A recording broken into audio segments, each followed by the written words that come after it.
Zion AG Church presents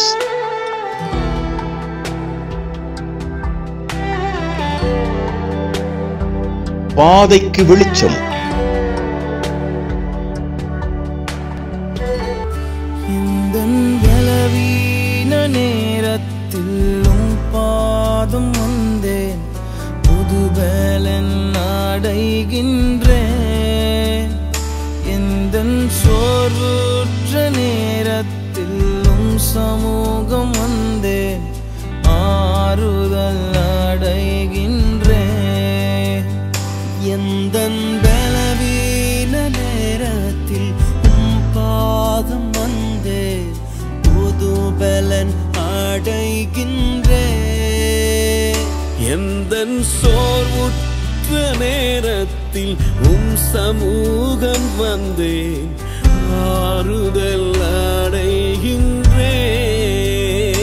எங்கள் பலனே உம்மை ஆராதிப்பேன், உயிருள்ள நாளெல்லாமே.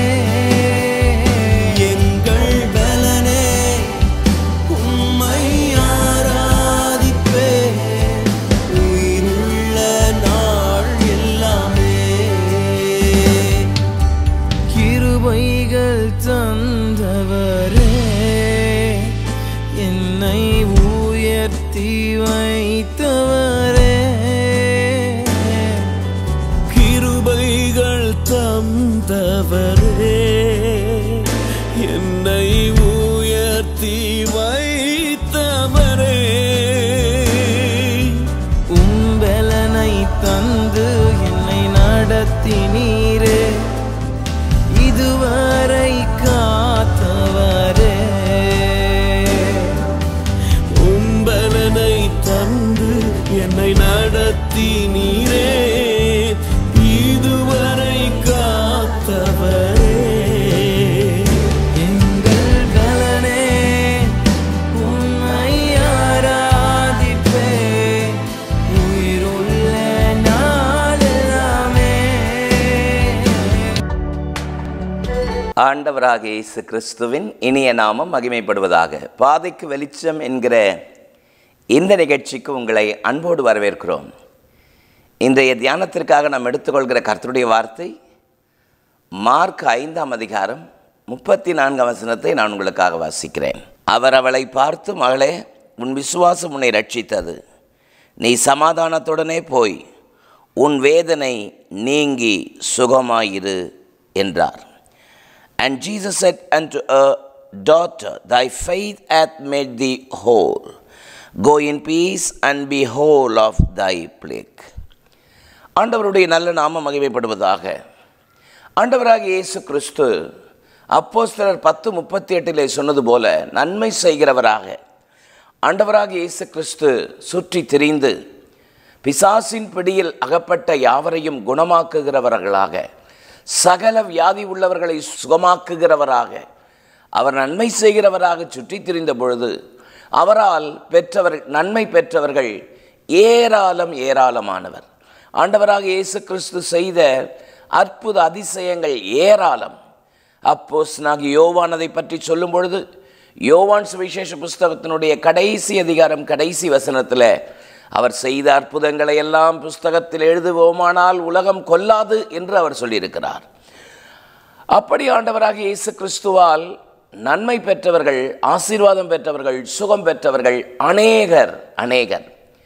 அப்படிப்பட்ட நபர்களிலே ஒரு நபரை பற்றி தான் நாம் இப்பொழுது வாசிக்க கேட்டோம்.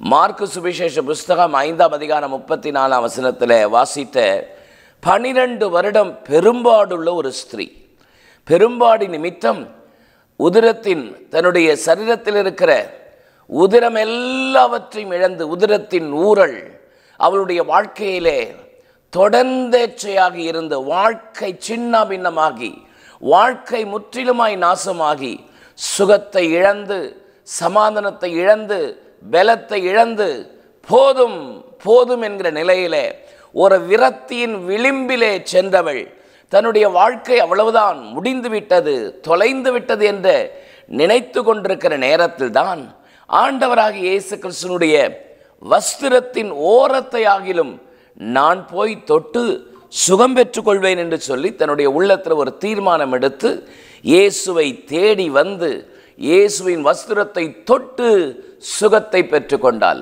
12 வருடம் இருந்த வியாதி வஸ்திரத்தை தொட்ட மாத்திரத்திலே சுகமானது. இந்த செய்தி கேட்டுக்கொண்டிருக்கிற அன்பு சகோதரனே, சகோதரியே, பலவிதமான பலவீனங்கள், வியாதிகள், சரீரத்திலே உண்டான வியாதி பலவீனத்தின் நிமித்தம் சோர்ந்து போய் பாதைக்கு வெளிச்சம் என்கிற நிகழ்ச்சியிலே காலையில கர்த்தருக்கு என்ன வார்த்தை வைத்திருக்கிறார் என்ற ஆவலோடு காத்திருக்கிற உங்களுக்கு நேரே புறப்பட்டு வருகிற வார்த்தை தான், மகளே, உன் விசுவாசம் உன்னை ரட்சித்தது, நீ சமாதானத்துடனே போய் உன் வேதனை நீங்கி சுகமாயிரு. ஆண்டவர் அழைக்கிற அன்பான அற்புதமான வார்த்தை பாருங்கள், மகளே, மகனே. போராட்டம் நிறைந்த, சஞ்சலம் நிறைந்த, உபத்திரம் நிறைந்த இந்த உலகத்தில் ஆண்டவராக இயேசு கிறிஸ்துவினுடைய வார்த்தை மட்டும்தான் நமக்கு ஆறுதல், பலன். 119 சங்கீதம் 49, 50 ஆகிய வசனங்களை வாசித்து பாருங்கள். உம்முடைய வசனம்தான் எனக்கு சிறுமையில் ஆறுதல் என்று சங்கீதக்காரன் சொல்வது எத்தனை அற்புதமான அனுபவம் பாருங்கள். ஏசாயா 25:4 கொடூரமானவர்களின் சீரல் மதிலை மோதி அடிக்கிற பெருவெள்ளத்தை போல் இருக்கையில் நீர் ஏழைகளுக்கு பலனும் நெருக்கப்படுகிற எளியவனுக்கு திடனும் பெருமெல்லத்திற்கு தப்பும் அடைக்கலமும் வெயிலுக்கு ஒதுங்கும் நிழலுமானீர் என்று ஏசாயா தீர்க்கதரிசி சொல்கிற அற்புதமான வார்த்தைக்காய் ஸ்தோத்திரம். இந்த கால வேளையில உங்களுக்கு நேரே புறப்பட்டு வருகிற வார்த்தை, சுகமாயிரு, சுகமாயிரு. படுத்த படுக்கையிலே, வியாதியின் படுத்த படுக்கையிலே மருத்துவர்கள் அவ்வளவுதான் உன்னுடைய காலம் முடிந்து விட்டது என்று சொல்கிற நிலையிலே படுக்கையிலிருந்து இந்த வார்த்தை கேட்டுக்கொண்டிருக்கிறீர்கள். உங்களுக்கு நேரே புறப்பட்டு வருகிற கர்த்தருடைய வார்த்தை, சுகமாயிருப்பாயாக.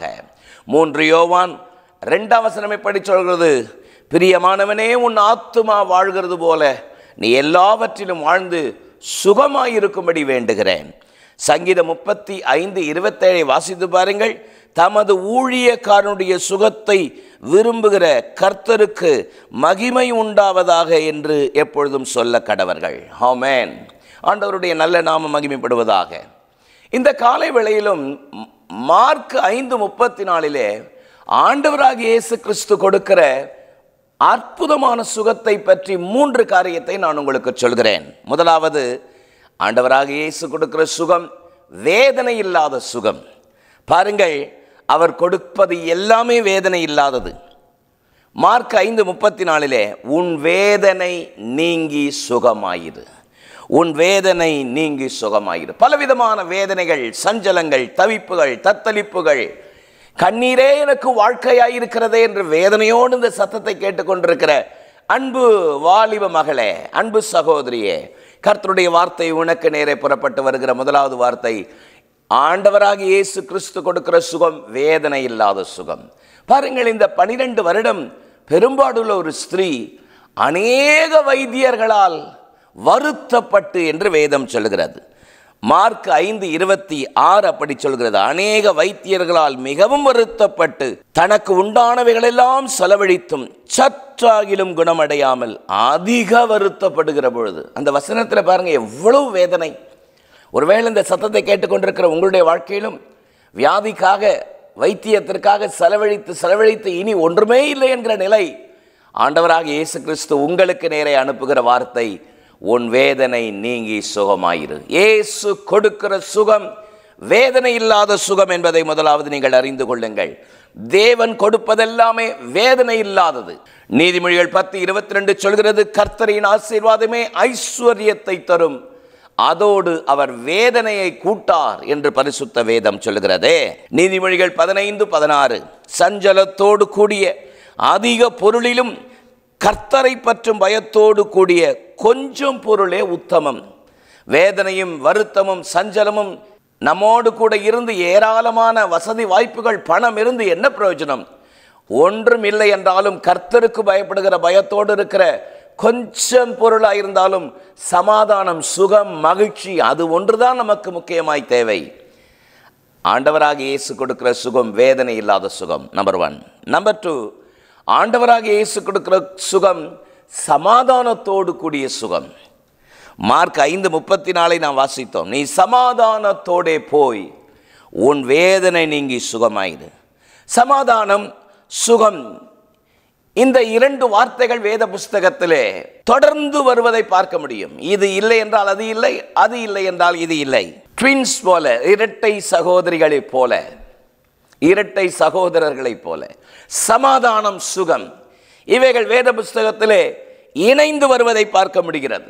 சங்கீதம் 122:7 வாசித்து பாருங்கள். உன் அலங்கத்திற்குள்ளே சமாதானமும் உன் அரண்மனைக்குள் சுகம் இருப்பதாக. இந்த செய்தியை பார்த்து கொண்டிருக்கிற அன்பு சகோதரனே, சகோதரியே, வாழ்க்கையில் ஒருவேளை எல்லாவற்றையும் இழந்து போய், சமாதானத்தை இழந்து, நிம்மதி இழந்து, தத்தளிப்போடு, கண்ணீரோடு இந்த செய்தி கேட்டுக்கொண்டிருக்கிறீர்கள்.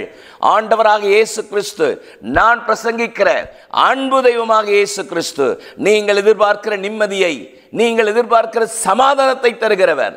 மத்தேயு 11:28 வருத்தப்பட்டு பாரம் சுமக்கிறவர்களே, நீங்கள் எல்லோரும் என்னிடத்தில் வாருங்கள், நான் உங்களுக்கு இளைப்பாறுதலை தருவேன் என்று சொன்னாரே.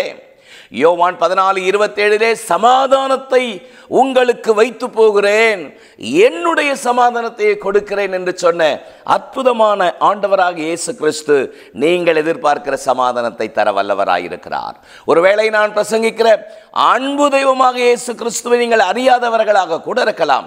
யாராயிருந்தாலும் சரி, இயேசுவே எனக்கு சமாதானத்தை தாரும் என்று கேட்கிற யாராயிருந்தாலும் உங்களுக்கு சமாதானத்தை கொடுப்பதற்கு நான் பிரசங்கிக்கிற அன்பு தெய்வமாக இயேசு கிறிஸ்து இன்றைக்கே கொடுக்க வல்லவராயிருக்கிறார். ஆண்டவராக இயேசு கொடுக்கிற சுகம் சமாதானத்தோடு கூடிய சுகம் என்பதை நாம் நம்முடைய வாழ்க்கையிலே ஆண்டவராக இயேசு கிறிஸ்துவிடத்தில் உரிமை பாராட்டி அவைகளை பெற்றுக்கொள்வோமானால் அதுதான் நமக்கு ஆசீர்வாதம். மூன்றாவது, ஆண்டவராக இயேசு கிறிஸ்து கொடுக்கிற ஆசீர்வாதம் விசுவாசத்தோடு கூடிய சுகம்.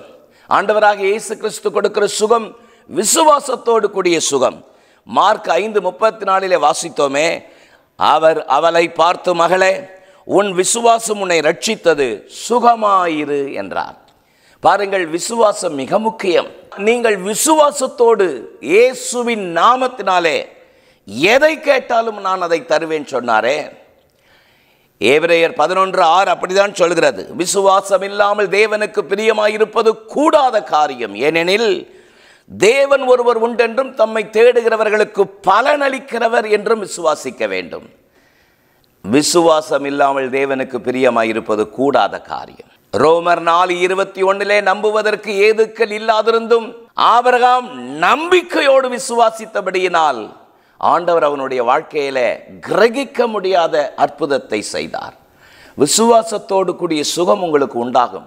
மருத்துவர்கள், டாக்டர்கள் உங்களுக்கு டேட் குறிச்சிருக்கிறாங்களா? அதை குறித்து எண்ணாதீங்க. என்னை அழைத்தவர், என்னை உண்டாக்கினவர், என்னை உருவாக்கினவர், என் மேல் தீர்காயுசை தருகிற என் இயேசு எனக்கு சுகத்தை தருவார் என்று விசுவாசியுங்கள். ஆண்டவராக இயேசு கிறிஸ்துவினுடைய சுகமாக்கும் வல்லமை உங்கள் மேலே பாயும். மகளே, பயப்படாதே, உன் விசுவாசம் உன்னை ரட்சித்தது, நீ சமாதானத்துடனே போய் உன் வேதனை நீங்கி சுகமாயிரு என்ற வார்த்தையின்படி ஆண்டவராக இயேசு கிறிஸ்துவினுடைய சுகமாக்கும் வல்லமை உங்கள் மேல், உங்கள் இல்லத்தின் மேல் இருப்பதாக என்று உங்களை ஆசீர்வதிக்கிறேன். உங்களுக்காக நான் ஜெபிக்கட்டுமா? மகா இரக்கமும் கிருபையும் உள்ள எங்கள் நல்ல பிதாவே, நாங்கள் மை ஸ்தோத்திரிக்கிறோம். பாதைக்கு வெளிச்சம் என்கிற இந்த நிகழ்ச்சியிலே எதிர்பார்ப்போடு, விசுவாசத்தோடு இந்த வார்த்தை கேட்டுக்கொண்டிருக்கிற உம்முடைய பிள்ளைகள் ஒவ்வொருவர் மேலும் உம்முடைய தெய்வீக கரம் இறங்குவதாக. உம்முடைய பிள்ளைகளை ஆசீர்வதித்து உம்முடைய பிள்ளைகள் வாஞ்சிக்கிற, விரும்புகிற தெய்வீக சுகம் அவர்கள் மேல் பாயட்டும், இறங்கட்டும். உமது நாமத்தினால் உமது அடியான் உடைய பிள்ளைகளை ஆசீர்வதிக்கிறேன். இயேசுவின் மூலம் ஜெபம் கேளும் எங்கள் ஜீவனுள்ள நல்ல பிதாவே, ஆமென். இந்த நிகழ்ச்சி உங்களுக்கு ஆசீர்வாதமாக இருந்திருக்கும் என்பது எந்த சந்தேகமில்லை. கர்த்தர் உங்களை ஆசீர்வதிப்பாராக. God bless you. சீயோன் ஏஜி திருச்சபையின் ஆராதனை நேரங்கள்: முதல் ஆராதனை ஞாயிறு காலை 6:30 மணிக்கு, இரண்டாவது ஆராதனை ஞாயிறு காலை 9 மணிக்கு, மூன்றாம் ஆராதனை மற்றும் வாலிபருக்கான ஆராதனை காலை 11:15 மணிக்கு, மாலை ஆராதனை 6:30 மணிக்கும், சிறுவர் ஆராதனை ஞாயிறு காலை 7:30 மணிக்கும் மற்றும் 10:30 மணிக்கும் நடைபெறுகிறது. இவ் ஆராதனைகளில் பங்கு பெற்று இறையாசியை பெற்று மகிழுங்கள். நீங்கள் தொடர்பு கொள்ள வேண்டிய முகவரி: ரெவரண்ட் பி. சுதாகர் சாமுவேல், தலைமை போதகர், சியோன் ஏஜி திருச்சபை, எண் 8, புத்தர் தெரு, காமராஜபுரம். செல்போன் 9382117257 மற்றும் 9381117257.